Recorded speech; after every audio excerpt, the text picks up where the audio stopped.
Angel prayer ministry भोर की प्रार्थना ब्रदर निर्गुणदास नागदेवे के द्वारा।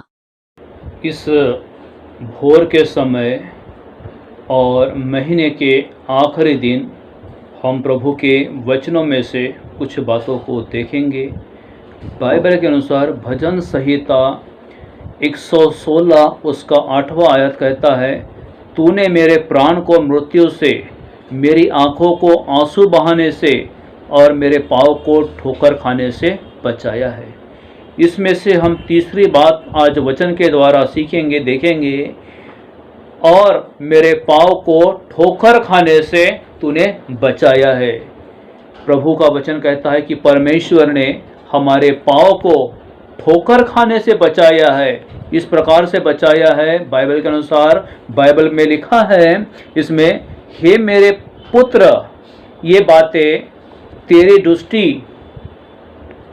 की ओट में न होने पाए, खरी बुद्धि और विवेक की रक्षा कर, तब तू अपने मार्ग पर निडर चलेगा और तेरे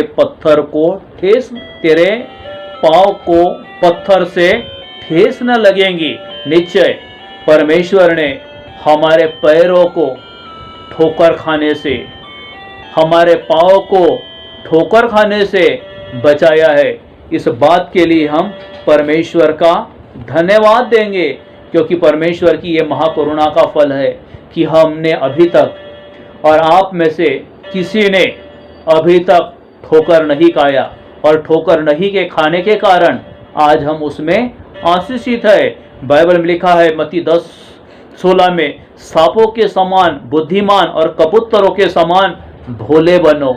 परमेश्वर ने इस वचन के द्वारा हम देखते हैं कि कबूतर और सांप का स्वभाव, सांप यह अपने शरीर से सिर की रक्षा करता है, क्योंकि सांप चतुर होता है। आत्मिक उन्नति को जीवित रखना, यानी अपने मस्तिष्क को हमें जीवित रखना, एक आत्मिक उन्नति को, आत्मिक बातों को ये दर्शाता है। सांप जब कोष निकालता है तब वह नया हो जाता है और नई चमक आती है। हमारे अंदर का पुराना मनुष्यत्व जाता रहे और उसके द्वारा हमारे ऊपर एक नई चमक आए, हमारे जीवन में नया अभिषेक आए और हम नए हो जाए। पुराने स्वभाव को, पुराने मनुष्यत्व को हमें छोड़ देना है।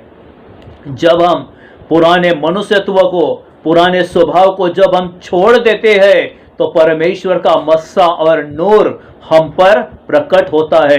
मैं उदाहरण देना चाहूँगा कि जब हम प्रभु में आए तो हमने पुराने अपने मित्रों को, पुराने लोगों को, पुराने स्वभाव को, पुरानी पद्धति को हमने छोड़ दिया और वो पुराने मित्र हमारे बैरी और दुश्मन हो गए। क्यों? इसका कारण ये था कि जब उनके साथ जाते थे, बैठते थे, चौक में जाकर मजा करते थे तो उनको अच्छा लगता था, और ये सब चीजें हमने अपने जीवन से त्याग दिया तो इनको क्या हुआ? बुरा लगने लगा। बाइबल बताती है कि पुराना मनुष्य एवं स्वभाव हमें छोड़ना है।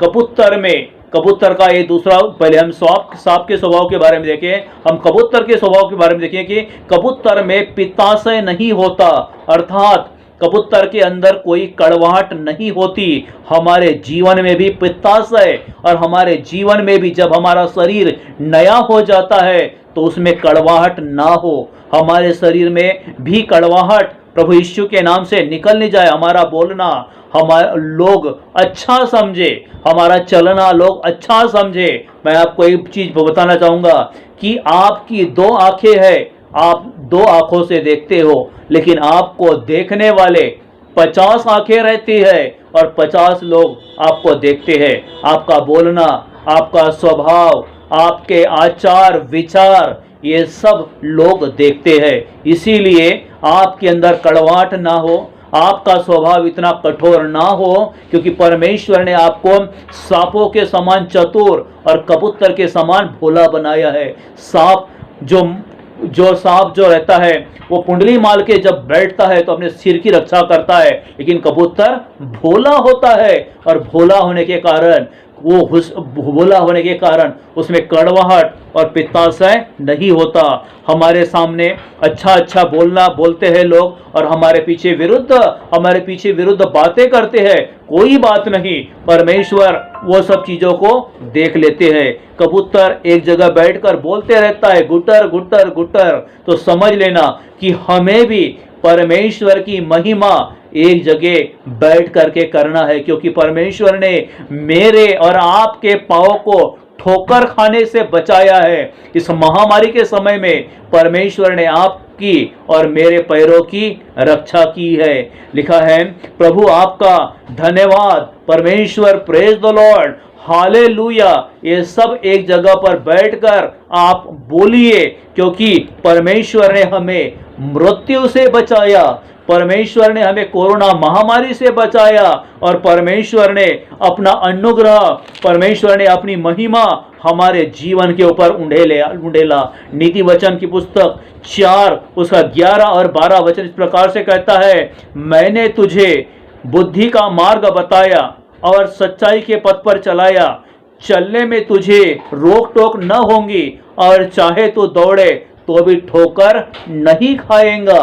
परमेश्वर ने हमें ठोकर नहीं खाने के लिए कहा है, परमेश्वर हमें ठोकर नहीं खिलाएगा। इवन परमेश्वर हमें उस ठोकर के से भी वो परमेश्वर हमें बचाने की सामर्थ्य रखता है, क्योंकि परमेश्वर का कलाम कहता है, कुरिन्थियों की पुस्तक 1 अध्याय उसका 1-3, हमारे पिता परमेश्वर और प्रभु यीशु मसीह की ओर से तुम्हें अनुग्रह और शांति मिलती रहे। परमेश्वर ने हमें अनुग्रह और परमेश्वर ने हमें शांति दिया, और वो शांति और अनुग्रह प्रभु यीशु मसीह नासरी के नाम से आपके जीवन पर प्रभु यीशु मसीह नासरी के नाम में वो उंडेला जाए। परमेश्वर के वचन के द्वारा जो आपने आशीषें पाई है, वो आशीषें आप पर यीशु प्रभु के नाम में प्रकट होने वाले हैं। लिखा है यिर्मयाह की पुस्तक 31 उसके 9, वे आंसू बहाते हुए आएंगे और गिड़गिड़ाते हुए मेरे द्वारा पहुंचाए जाएंगे, और उन्होंने नदियों के किनारे किनारे से और एक चौरस मार्ग से ले आऊंगा, जिससे वे ठोकर न खाने पाएंगे, क्योंकि मैं इजराइल का पिता और एक प्रेम का जेठा हूँ। परमेश्वर का कलाम कहता है कि वे ठोकर ना खाएंगे, वो अन्य अन्य मार्गों से, अन्य अन्य रास्ते से वो आएंगे, लेकिन वो ठोकर ना खाएंगे, क्योंकि पतन को परमेश्वर का वचन रोकता है, और ठेस लगने से परमेश्वर का वचन हमें बचाता है। हमारे पतन में वो हमारी सहायता करता है, और प्रभु हमें ठेस को लगने से वो परमेश्वर हमें बचाता है। बाइबल बताती है, भजन संहिता 56 उसके 13वें वचन के अनुसार, भजन 56 उसका 13 वचन इस प्रकार से कहता है कि परमेश्वर का अनुग्रह हमारे लिए काफी है, परमेश्वर की दया हमारे लिए काफी है। प्रभु का कलाम कहता है, क्योंकि तूने मुझे मृत्यु से बचाया। न जाने आज कितने लोग कोरोना के कारण इस दुनिया में नहीं रहे, कितने लोग अपने बीमारियों के कारण इस दुनिया में नहीं रहे, लेकिन उस परमेश्वर का हमें धन्यवाद देना है, क्योंकि परमेश्वर ने हमें मृत्यु से बचाया। तूने मेरे पैरों को भी फिसलने से बचाया, ताकि मैं परमेश्वर के सामने जीवितों के उजियाले में चला फिरो। परमेश्वर का कलाम कहता है कि हम जीवते के उजियाले में हम चला फिरा करें, और परमेश्वर के अनुग्रह के अधीनता में हम प्रकट हो जाए, क्योंकि जीवन का सोता तेरे ही पास है, और तेरा प्रकाश के द्वारा हम प्रकाश पाएंगे। उस परमेश्वर के प्रकाश के द्वारा, उस परमेश्वर के नूर के द्वारा हम क्या करेंगे? प्रकाश को पाएंगे। पहला प्रकाश परमेश्वर का वचन, और दूसरा प्रकाश आत्मिक बोझ। प्रभु इस वचन के द्वारा आपको आशीष दे। आइए हम प्रार्थना करेंगे।